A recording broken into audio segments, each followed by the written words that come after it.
Uh, right? Can you show your video, Arthur?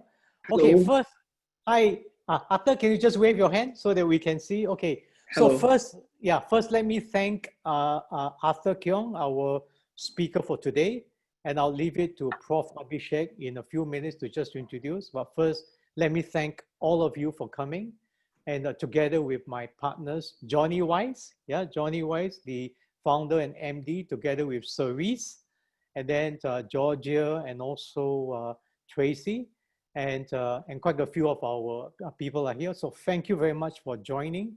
It's on hospitality, and and the hotels industry is always very challenging.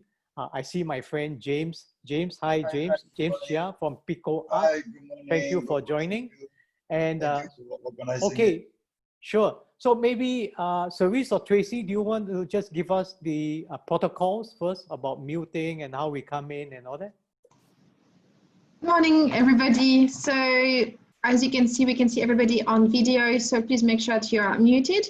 And if you want to ask any question, we have the chat box, or you can wave and we will make sure that we can come to you at one point. It's a few of us, so we are on 2 different screens, and we look forward to a great conversation.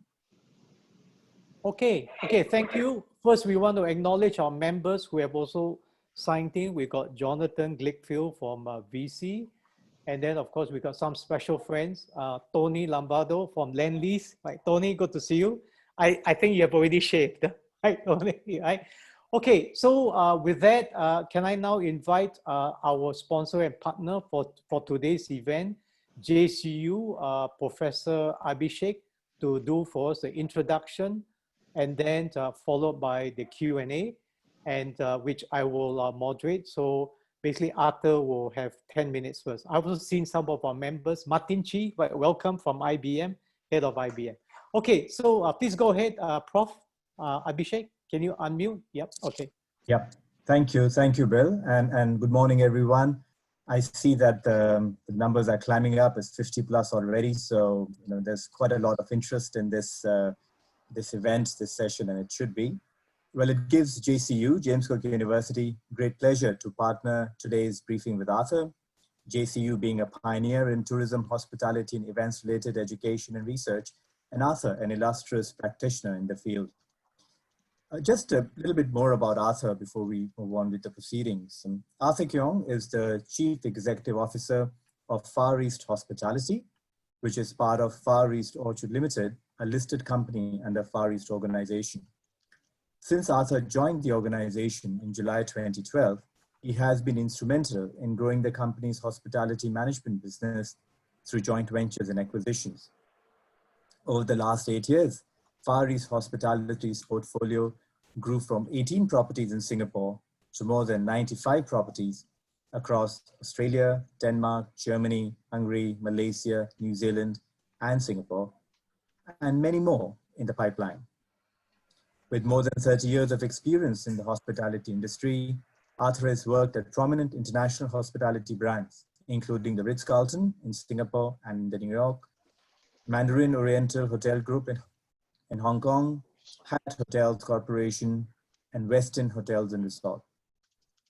As we and the rest of the world navigate these challenging times under COVID, resilient leadership is critical to the future of well-being of our tourism industry, our economy in overall, and of course, people.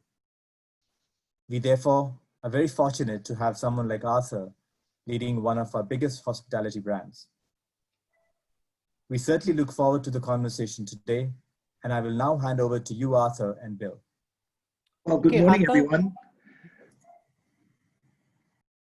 Sorry, Bill, you wanted to say something? Yes, yeah. So please go ahead for the first 10 minutes, and then after that, we'll have a moderated Q&A. Please go ahead. Yeah. Certainly. Good morning, everyone. I think that I will give an overview as to how I'm seeing this particular situation unfold before my very eyes. And this crisis is not my first barbecue. I was in New York in 9/11 of 2021 firsthand, so I had front row seats. I was opening the Ritz-Carlton in Battery Park as well as Central Park at that time. So it was just months before we were due to open the hotel, before the planes hit the Twin Tower, and we had to wrestle with that particular situation. And after New York, I worked in Hong Kong, and of course in Hong Kong in 2004, where I was working, which is the Peninsula Hotel in Kowloon, just a few blocks away at the Metropole Hotel, was when the first SARS cases hit, and of course Hong Kong was at the forefront of that particular crisis. So with those experience, I'm now in Singapore, so I'm kind of a master of disaster. So it's not a particularly daunting situation for me, but observing how the situation has unfolded in Singapore, I would say this is a great hospitality reset. And just to give you some idea as to what was the size of the hospitality industry, and I'm talking Singapore for now, to address the situation in Singapore. In 2019, Singapore, we had about 18.5 million visitors. The size of the tourist industry was about $29 billion. And Singapore's hospitality inventory grew by 40% from 2012 to 2020 to this year. So it's a huge, massive increase in terms of the size of the supply in Singapore. And in order to feed the supply, you've got to keep the demand going. And this, to my mind, is just not sustainable. It is also not sustainable because there's all this big, people were talking up the industry as to how buoyant the tourist industry is. And of course, there's a lot of hotel REITs. And REITs are financial instrument such that when you get on it, it's very difficult to stop. It's difficult to stop to refurbish. It's difficult to stop to reinvest in the assets. And it's all about producing more and more cash because that's what's demanded by the unit holders. And so this is a huge machinery that is just going on and on. And if it weren't for COVID-19, I just don't know how this is a sustainable, situation in view that we've got very finite land in Singapore, and in terms of how hotel development is, land in Singapore is extremely expensive. So all the new hotels, rooms get smaller. So when rooms get smaller, you need more volume to fill up the rooms. And when you have a lot of volume to fill up the rooms, we say that we're into quality tourism, but really what is driving the whole thing is about visitor arrival numbers. So I think this whole situation was not terribly sustainable. And COVID-19 has provided us an opportunity to do this great reset and to actually rationalize how it's certainly an existential threat to the tourism and hospitality in Singapore, but it also gives us an opportunity to see how we will rationalize this particular pandemic going forward. So we have divided how we are going to see this story unfold in 3 phases. And we've just completed the first chapter of the story, which is phase 1. So phase 1 is we had anticipated when the crisis hit that there will be roughly 3 phases. The first phase is when we get out of a lockdown situation. So we are at the beginning phase of phase 2, end of phase 1. So we are now out of lockdown, and we will be in this holding pattern until we get up to phase 3, which we term will be the new normal, or I would term it the temporary normal. I think we only get to a new normal when there is a vaccine and hopefully some kind of resolution. Either there's herd immunity, whether there's a vaccine that is widely available, but we'll get to that stage. That time will come where we will be onto a new normal. So we are in phase 2. We expect to be in phase 2 until the end of the year at the earliest. Hopefully, if all things go well, sometime in the early part of 2021, we will say that we've adjusted to the situation and we'll be in phase 3. And we'll be in a holding pattern for phase 3 until such time we hopefully will have a vaccine or where treatments become widely available, and then that is when things will hopefully be better. So just to have some context as to where we are, when do we expect phase 3? We expect phase 3 to be sometime in early 2021.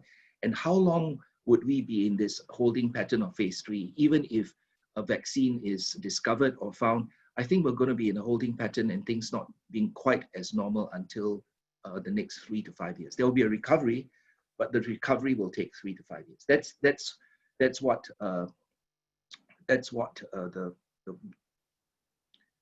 the thinking is currently. So this particular situation would force a few things.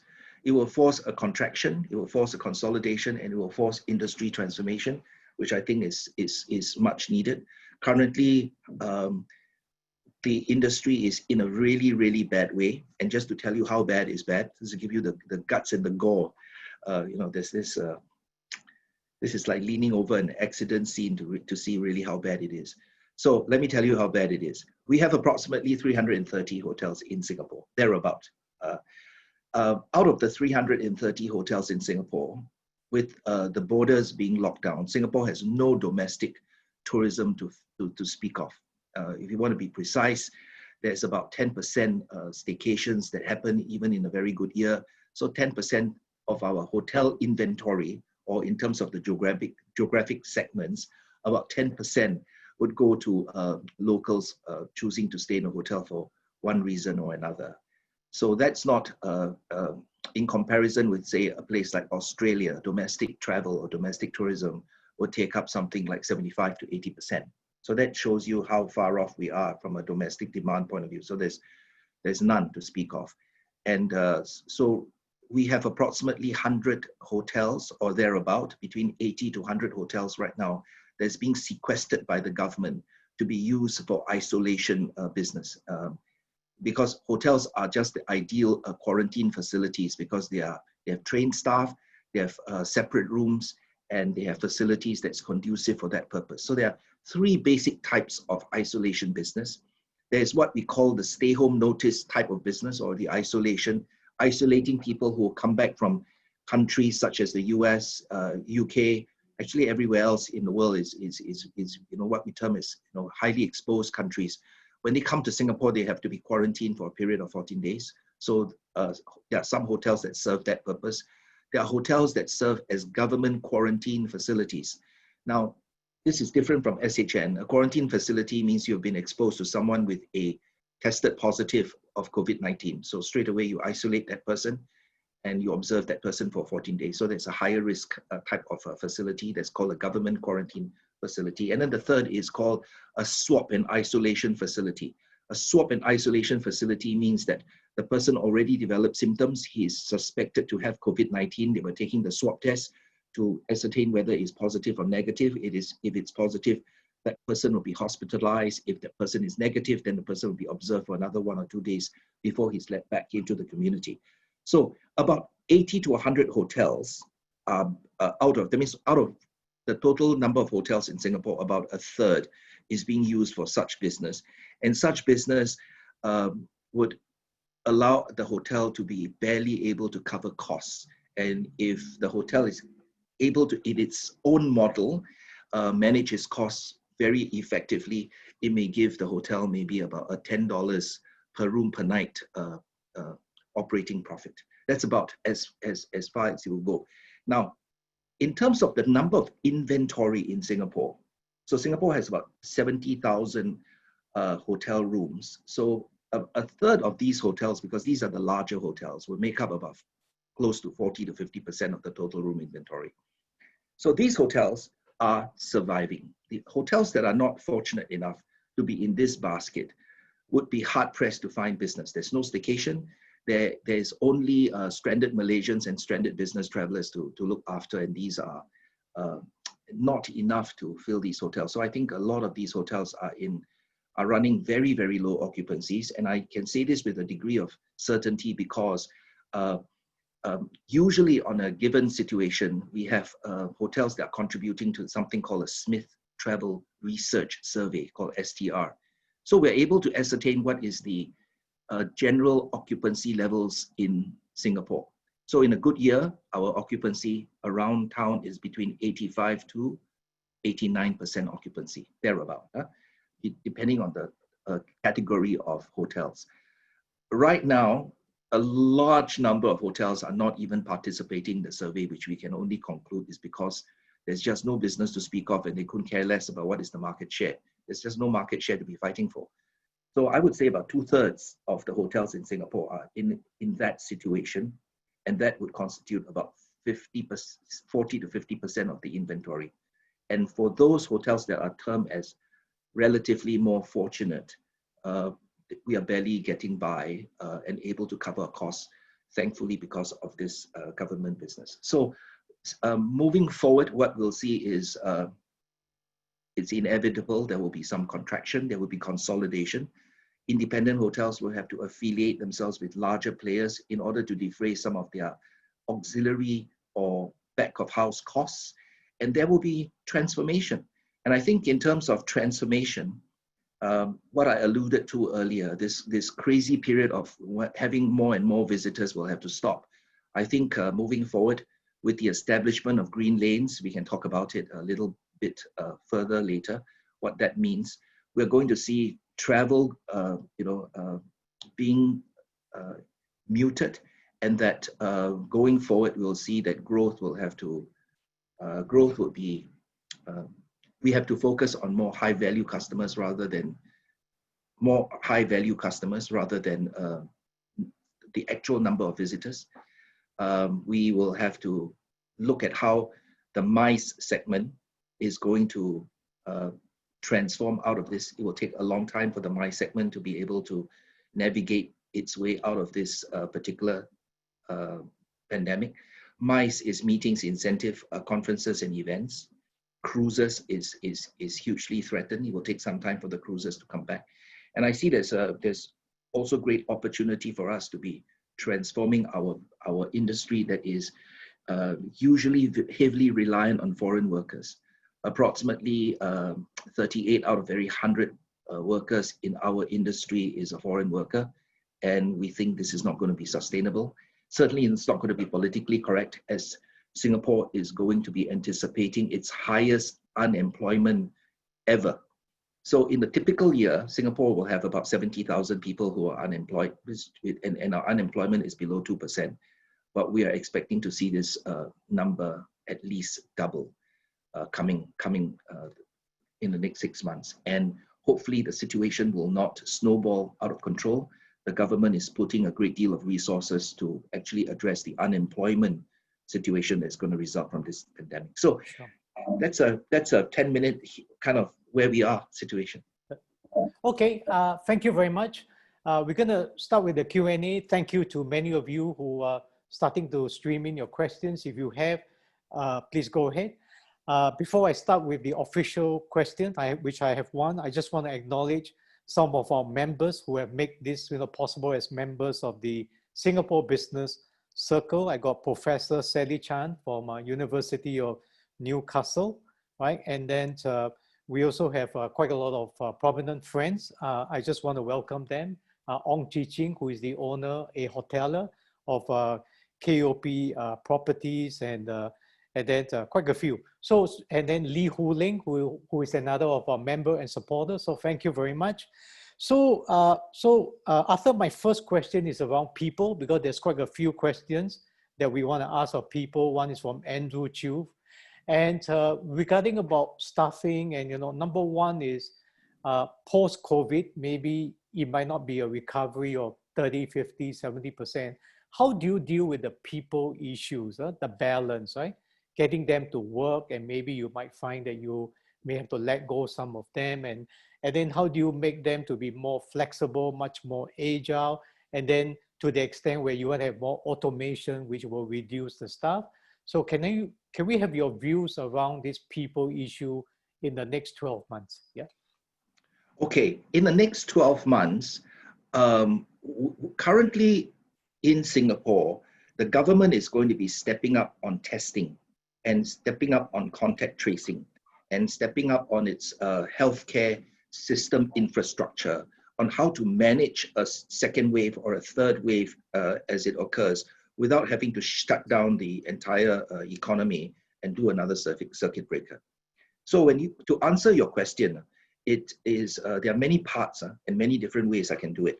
So the first way to answer the question is about 1/3 of the hotels in Singapore that would be required to work with the government to manage this isolation business, we can see that at least for the next 6 months, there will be this kind of business to be able to keep us afloat. So able to engage our people is not a problem. We have business at least over the next 6 months as the government ramps up its facility to be able to contain a second or third wave. Testing and contact tracing would mean that there will be a lot of people that need to be isolated if there is an outbreak in the community. So hotels serve that function, so we don't have a problem with our people for 1/3 of the hotel. The 2/3 of the other hotels that is going to be having to navigate through the next 6 months are in a very difficult situation, I have to say, because there's very little business to be had, and how the government is making or helping to retard the retrenchment or the unemployment situation is through the job support scheme. Now, the job support scheme is rather generous on the part of the government. They provide 75% subsidy for the wages of the worker, up to $4,650 or $4,600 thereabout. So that takes care of able to retard the unemployment situation. But what I found to be also quite interesting is that our industry, as I alluded to earlier, require or rely on about 38% of the workforce being foreign workers. And during this crisis, we find that actually the number of foreign workers wanting to actually go back home or wanting to be repatriated back to their home countries is actually is actually quite a lot. They find that their perception in Singapore is not safe because of when they read in the media that every day there are hundreds of cases from the foreign workers dormitory. They don't feel safe in Singapore. They rather be back home with their family. So they want to be repatriated. And also there is a group that relies greatly on overtime in order to make ends meet. So now, even though with the works, with the subsidies, they find that they are not earning sufficient because there's no overtime to be had. So they think that they better take their chances back home rather than staying in an expensive place like Singapore, whereby they got to pay rent and they got to buy food, and it's kind of expensive for them. So as the number of foreign workers are shrinking, there is an opportunity for the local workforce to kind of pick up that slack, if you like. Now, in a normal situation, housekeeping and cleaning jobs are shunned by Singaporeans. But when we have a situation right now where it's rather dire, we find there's a greater willingness for Singaporeans to do these kind of work. And also this opportunity accelerates whatever ongoing work that has already been in the play in order to actually transform our industry with greater automation and with greater robotics. But all that sounds good, but the reality of it is we are in a business that requires housekeeping services and people to do service work, right? We have not yet found a technology of a bed that is able to make itself. So no matter what, you still need to have people doing housekeeping, and there will be need for people who are doing the security functions and the reservation functions. A robot and automation can only take you so far. So it would expedite the development of this, but there will be a shift, there will be a transformation of the type of hotels that would survive post-COVID. So the hotels that are able to offer something that's experiential, developments that are more holistic and be more purposeful in terms of the attraction of visitorship. And like I said, the focus on growing visitor value rather than visitor numbers would actually dictate the type of hotels that will survive, versus the type of commodity standalone hotels with lots of rooms, lots of very small rooms, and trying to live off the destination. I think those hotels would find it very, very tough to survive post-COVID. So I think the hospitality business will have to re-examine what is their raison d'etre, in order to come out of this thing. Okay. Now we have got a couple of questions, very good questions around the area of operations and mix. Maybe one is from Jonathan Glickfield and also quite a few. What is the future of business accommodation? What is the projected long-term, kind of effect on on a guest mix. Maybe with that, I will take it to interpret it, like, for example, your regional travel and you got domestic travel, but more so, how about a combination like around the service apartment sort of area, right? Because you can have a lot of foreigners. How about people, that instead of going to condominiums, can they stay in a hotel? What is your thoughts that around this area? Yeah. Wow, that is a very broad question, Bill. And I would try and take it, I would try to answer the question this way. I think for the foreseeable future, travel will be extremely inconvenient, extremely. If you think that, going through the airport checks was inconvenient, this is going to be multiplied many times so. And I would start with the establishment of the green lanes, which the governments are trying to do, and what this entails. It entails that before you can travel, you have to receive an invitation from somebody from that country that you're traveling to. And with that invitation, you then go and take a test, which is a COVID-19 test. And after you pass the COVID-19 test, then you apply for your visa application. You do your visa application. And as part of the visa application process, you have to state what is the purpose of your visit. That means you have to show that I've been invited to go, and what is your itinerary while you are in this particular destination. And so at this time in this place, I'm going to have this meeting and I'm going to be in this location. There's going to be an itinerary. And then after you have itinerary, then you're allowed to travel. Then you have to go through the respective security and hygiene protocols of the airport. Then you have to go through the security and hygiene protocol of the airline, which would involve, service of stewardess in mask and food in plastic containers. And then you arrive in Singapore and you have to be taken right to your hotel. And then that is going to be the travel experience. Now, if that is the travel experience, do you honestly think that people will be traveling for leisure? I think not, right? So I think that travel, and how long do we have to be traveling this way? I think until a vaccine is discovered, even if you were to relax this restriction, it's not going to make the travel experience way better, right? You can reduce a couple of steps here and there and try to facilitate it, but generally it's going to be like that because the spread of contagion is greater than your comfort. So who would travel under such circumstances? It's only if your life or your livelihood depends on it, will you choose to travel under such conditions? So I think that is the starting point, and it's going to be a very slow recovery process. And if travel is this way, would a person want to stay in some Airbnb apartment that is being managed by some sole proprietor? Will he have the comfort that after going through such stringent checks that he may be exposed if that place is not properly clean or the hygiene protocol not properly maintained? So I think those who are not in well-regulated type of business will be the first to go. And then, if I have to travel under such difficult conditions, am I going to go for a 24-hour visit or going to go there for a 2-night stay and then fly all the way back and be subject to the same protocol? I think not. So therefore, I think trips will be fewer, trips will be longer, it will be more purposeful. And therefore, in fact, right now, what we're seeing is our service residence business is actually doing better than our hotel business. In terms of our service residence business, with all that's going on, we are no more than about 20% off 2019 numbers, So that's not too bad under the scheme of things, because where the hotel is concerned, we're off by about 60% of the 2019 numbers. So I think that's basically how travel would evolve.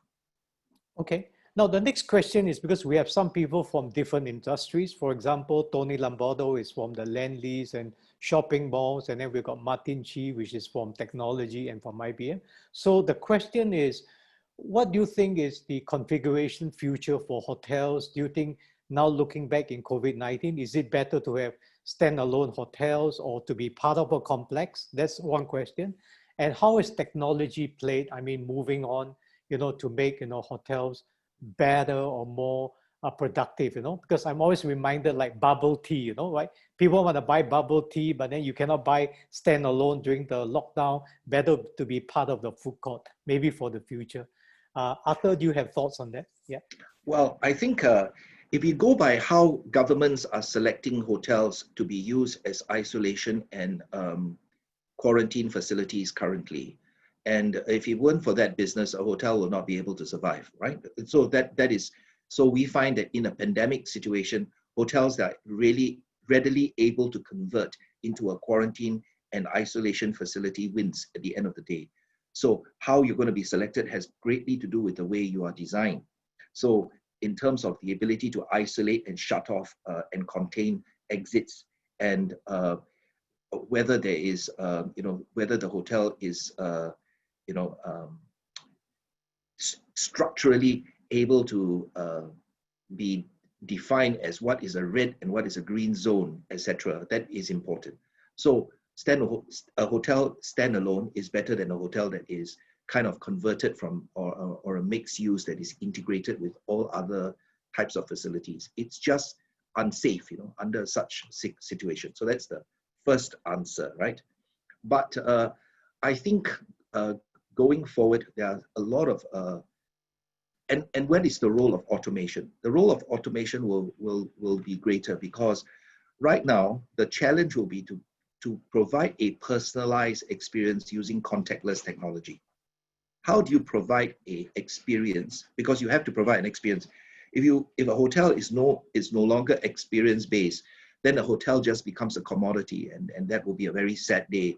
And actually, that will be an existential threat of the hotel industry. So you have to provide an experience, but using contactless technology. There's got to be sanitization of luggage. And after a luggage is sanitized, there must be a way to ensure that it continues to stay that way in the transit from before it comes into the hotel and after it leaves the hotel.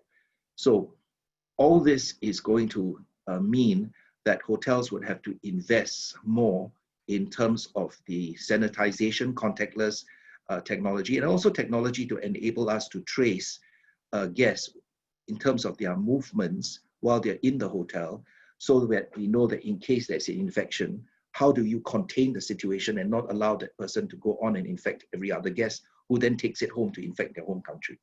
Now, this has great implication in terms of privacy laws and PDPA. So we are going to have to navigate around that. So from a viewpoint in terms of digitalization and technology in monitoring and in contactless technology, lots to be done. Big, big, big subject.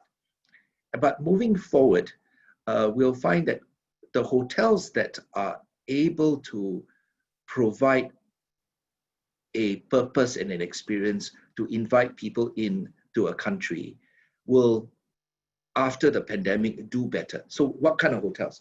Hotels like, for example, in Singapore, there's a hotel called One Farrer. I think that hotel will do very well because that hotel is integrated with health care facilities. So people come here for medical reasons, they stay in the hotel, they are part of a more holistic development. These kind of hotels will do very well.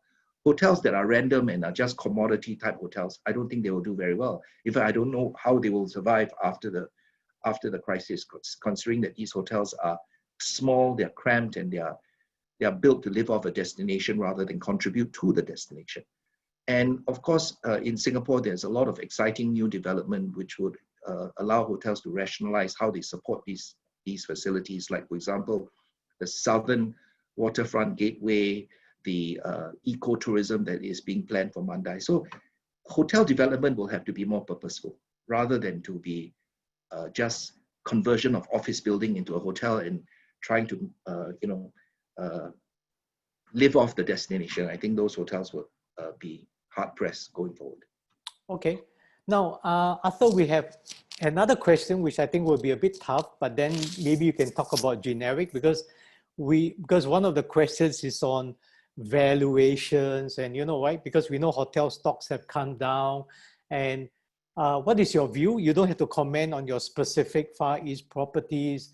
And that do you find that is it going to be quite an attractive area? Is it at the bottom? Is it going up? Because it's got perception? I mean, now looking back, most of us say we should have invested in Sheng Siong supermarket or Munchie, biscuit shop and bubble tea and all that.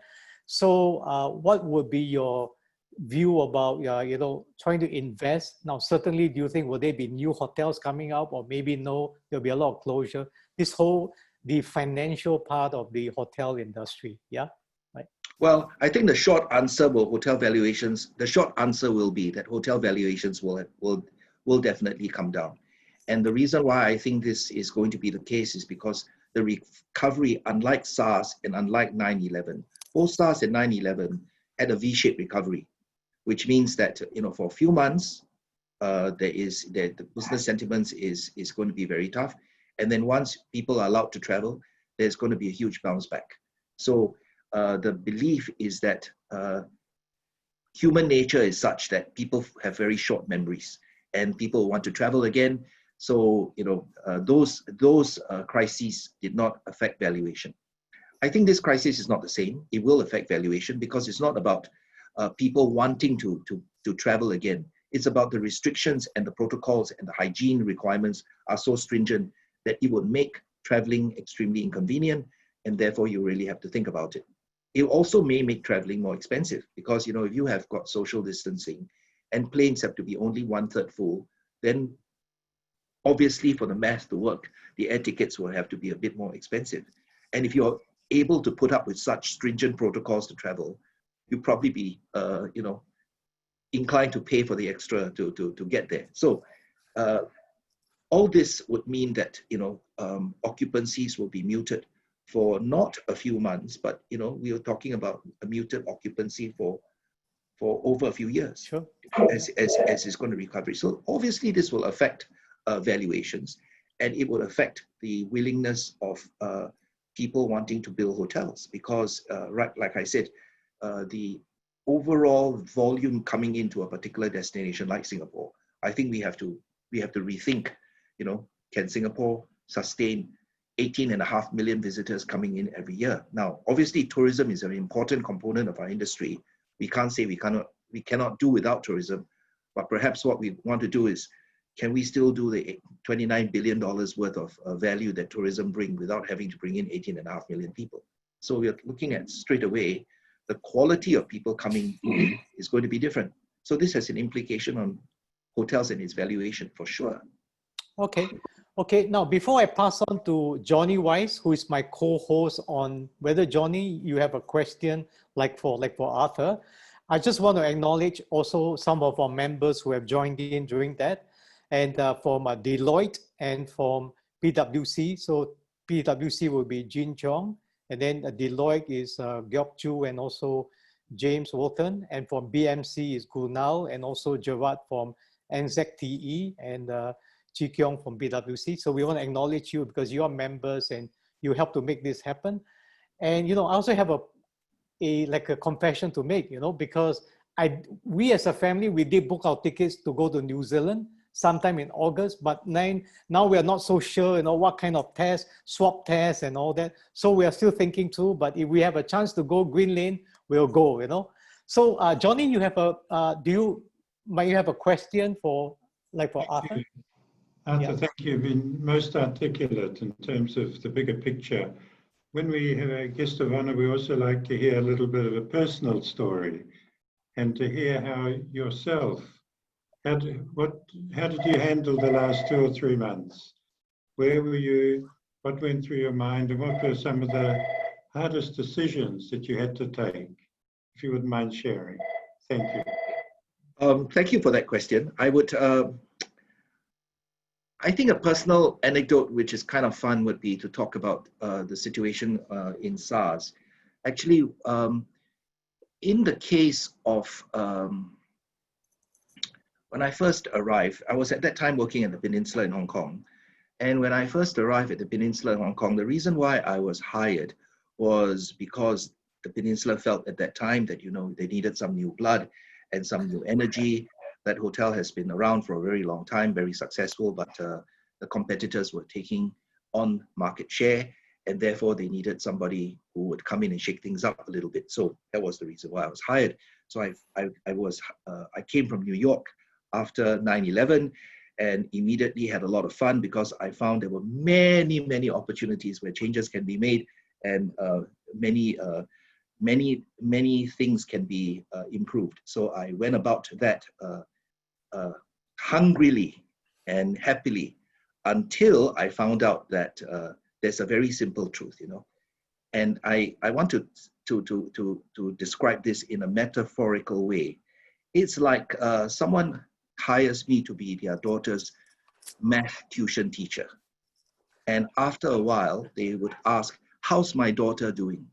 And they do not want to hear, oh my God, your daughter is really daft, you know. She's not terribly intelligent. She's really slow with numbers. And she doesn't even have the rudiments, you know. And what I've done is ABC, and don't worry, I've got this under control. But your daughter is not doing so well. I think with a bit of hard work and luck, I think I should be able to get her through the exams. Now that may be the truth, but nobody wants to hear that, man. They want to hear, they really want to hear is, your daughter is intrinsically terribly bright. And actually, I don't have to do very much, to be honest. I just gave her some worksheets and just pointed her in the right direction. And I think with just a tad of motivation, she's doing extremely well. That's what people want to hear. So what I wanted to describe out of this is everybody says they're really to change, they're really to transform, but at the end of the day, people are really kicking and screaming and they really don't want to transform. But when SARS hit and SARS came to town, occupancy plummeted to single digits, and I don't mean 9. You know, it was a very, very desperate situation. And that very desperate situation, I thought, saved my career because it allowed me to actually do what I do, which is then to be able to take charge. Now, in a crisis, right, you know, the saying goes, you know, success has many fathers, failure is an orphan. It's so true. I mean, when a crisis like this hit and everyone is in 6s and 7s, nobody wants to be in charge. So it gives one the opportunity to say, you know what, I would take charge. And I divided then the situation in 3 phases. First phase is when Hong Kong is declared SARS-free. The second phase is when China is declared SARS-free. And the third is when, the first phase is when the infections stop climbing. So there is a reprieve. The second phase is when Hong Kong is declared SARS-free. And the third phase is when China is declared SARS-free. And the third phase is the easiest to handle because when China is declared SARS-free, there's so much pent-up demand that one doesn't have to do anything. You just have to be available and the demand will take care of the business by itself. The difficulty is in the first and the second phase. And then we came up with the steps to do it. And because of the crisis, I got promoted. And if it weren't for the crisis, I thought I may be fired. So good did come out of a terrible situation. So that's a okay. All right. So we have about 15 more minutes. So what I'm going to do is, Arthur, for the next question, I'll ask what we call a jumbo question or a rojak question because we have got quite a few and I want to cram it all. And then later on, you know, that I want to have some free for all, quote unquote. But if you want to ask a question, please wave your hand and then we will unmute you. But please avoid any comments and any with a question mark, right? So that we want to make it live so that if you have a question relevant, like to Arthur, please don't ask about when, you know, what is the PAP's percentage on the upcoming sort of elections. I mean, I know that one. I know that one. Oh, okay. That will be after the session. Okay, so maybe Arthur, a couple of questions rounded. One is from Prof. Abhishek. I mean, what is the media's role, you know, in trying to influence tourists, you know, perception about Singapore as a safe, you know, travel? And the other one is more a business, you know, question, right? Hotels, from what we see, you are providing it to Malaysian and, you know, people who used to come daily to work in Singapore. But can you change it, for example, foreign students, you know, kind of, you know, a combination, or maybe a different model, right? Like for your hotel business. And then in the area, can hoteliers be much more entrepreneurial? Are there new ways in making money out of a very basic product like hotel. Okay, so this is a jumbo question before I open up to all. Thank you, Bill. That is really jumbled up, man. But I will answer the simple one first. Can hotel repurpose and be entrepreneurial and think of new ways to use their facility? The short answer is no. Okay, unless you are expecting this pandemic to last for more than 3 years or over, you're talking about, counting in terms of multiple years, or 3 to 5 years, that we're going to be in this holding pattern. I don't think we're going to be in this holding pattern for 3 to 5 years. I think it takes 3 to 5 years to recover, but that doesn't mean that we're going to be in this situation for 3 to 5 years. So if you're not in that situation for 3 to 5 years, hotel business are all very brick and mortar. And it's not so easy to actually convert a luxury hotel into student accommodation, or to convert a hostel to student accommodation, because hostels are usually in areas that are not particularly conducive for students to be. So it's not so easy. So to repurpose hotels, I think hotels are brick and mortar assets that are, you kind of lock in your fate after you build it. Okay. Now that's quite an easy one to answer. The one that is very interesting, there was a very interesting question of what is the media's role. And the big difference I found between 9/11 and SARS is that there was no social media, and there was not such a huge proliferation of fake news. And fake news is a real problem, because when we are all grappling at the start of the crisis, what is the sole bearer of truth is incredibly important, because we're going to make our decisions based on it. And currently, with the media as well as social media in particular, coming up with all kinds of cockamamia theories and updates and views, it actually confuses the issue. And obviously, in this particular case, the people who are the purveyors of travel products would try to talk up that the situation is not so bad, and that we are ready to welcome you back again, and we are ready to do this, and we're ready to do that, and things are actually, we are actually flattening the curve, and we're improving. But they have a vested interest to actually say this. What is more important is what is the Ministry of Health, and what is the safety protocols, and whether, so the economy wanting to take care of the money is obviously very important, but it is intricately tied in with what is the safety protocols. It's not sustainable. So you have both sides shouting, and in other situations whereby there is not so many multiple channels, it is a lot easier to hear the truth. Okay, thank you. Okay, now maybe the last 5 to 6 minutes. If you have a question, can you just wave your hand, and then I'll ask Cerise or maybe Tracy like to unmute you, right? Just 1 2 minutes, just 1 minute, state your question, please, because we want to make it so that it will be spontaneous. If you got any, is there anyone with questions?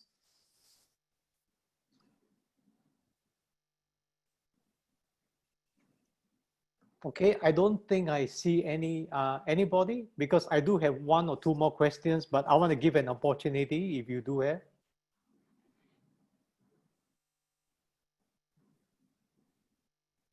Okay, if there are no questions, Arthur, can I ask you the last question, right? So my last question is, what do you think is the future, of the hospitality, that industry, right? Because many people are very, are pessimistic unless a vaccine is found. We are all talking about, survival. There's a job support scheme and all that. But then we know it cannot continue, forever. And, we see smaller hotels running out of cash flow. And, so we are just, thinking through what's the future of, like an industry like this, right? Where you need to have at least 3 years to fully recover. So what are your closing thoughts, right? And how would you do it? I mean, when you look back in the last 2 months, 3 months, would you have done things differently before the lockdown and all that? Yeah. So your concluding thoughts, Arthur? Well, I actually think that there will be a period of darkness, and there will be a very bleak period, and this bleak period will last. I think it will be 2021 will be a very bleak year because it would be a long while before a vaccine becomes available. And even after a vaccine is available, how it is being administered and how it's being recognized that it has been administered and how effective it's going to be is going to put a detriment to travel, not because people are willing to travel, but because I think a lot of regulations, the regulators will be very cautious and not so gung-ho. So that is going to be a rather big period. And after 2021, we'll begin to see people either have herd immunity, people get used to it, people get fed up, and therefore there will be a wantingness to come back. And so there will be that recovery from 2022 onwards, and it will take a while. It's not going to be a bounce back, right? So in the meanwhile, I think that there will be a lot of hotels that cannot last that long. So hotels would have to close, give up, and maybe wait for another day and keep their powder dry. There'll be one group that does that.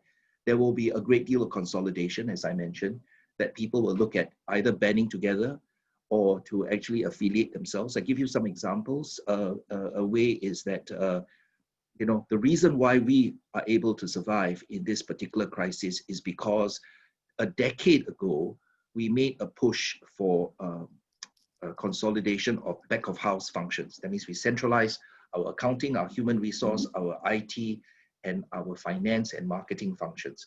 Had we not done that a decade ago, we'll be in hard press right now to try to manage the situation. We are also fortunate because we don't have debt.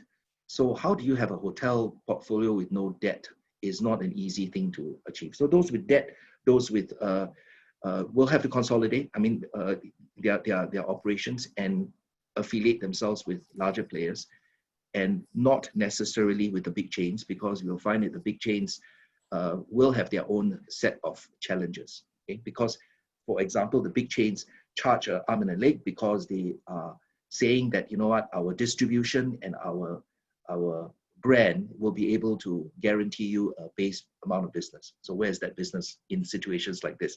So you find that, you know, these big chains can't really help you in some cases. So people will have to, and then there will be the hotels that will have to, we're in an oversupplied situation right now for the demand that we're expecting. So there will be a transformation of the industry. I think jobs will be more professionalized. Certain jobs like bartenders will be more in demand because they create experience. Jobs like a reservationist can be automated. So there will be this will be accelerated to a great degree. And I think what is very interesting to watch, really, and this will be my concluding thought, is that there are much greater forces at play here. I think with the political tensions between the US and China would lead to a more deglobalized world. I think the situation of social unrest and social justice would really force governments to look at how they manage the immigration proportion in their respective population.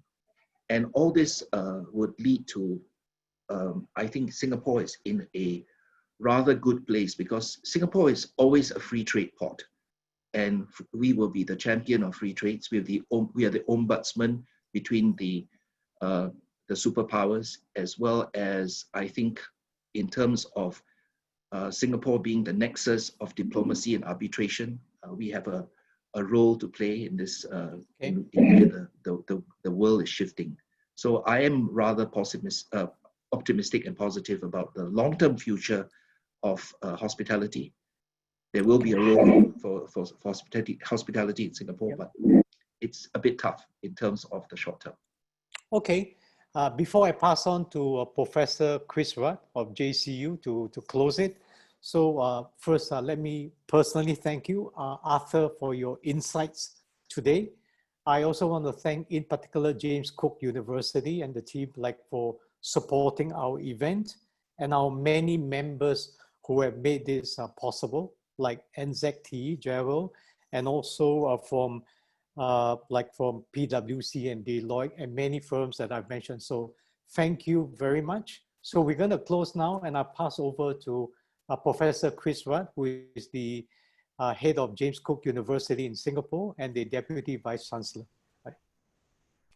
Dr. Bill, many thanks for that. And I'd like to congratulate the SBC team for another stunning, punchy, insightful event. I think the way that you have transformed your business model in this short space of time is really quite remarkable. And I think, bringing speakers of Arthur's caliber in front of our members, I think is really terrific. Arthur, your insights, your deep knowledge, but most of all, I think your practical approach and your straight talking, which is exactly what we need at the moment. We need honesty and transparency in this difficult situation. And all too often, when we look around the world, that's not what we're seeing. But I think it's the Singaporean way, and we appreciate it very much. James Cook is delighted to be associated with this event. The industry in such turmoil as Arthur has shared, looking for new business models, looking for the introduction of tech, looking for new ways of running logistics. These are absolutely debates that JCU and its graduates and its faculty wants to be involved in. And if you are in the industry and you do find yourself with a bit of time on your hands at the moment, then let me remind you that we've got lots of adjunct opportunities available at JCU, and we welcome your further involvement. My last job is to draw your attention to the business sentiment poll that's up at the moment. Please share your views, share your experience, share your insights.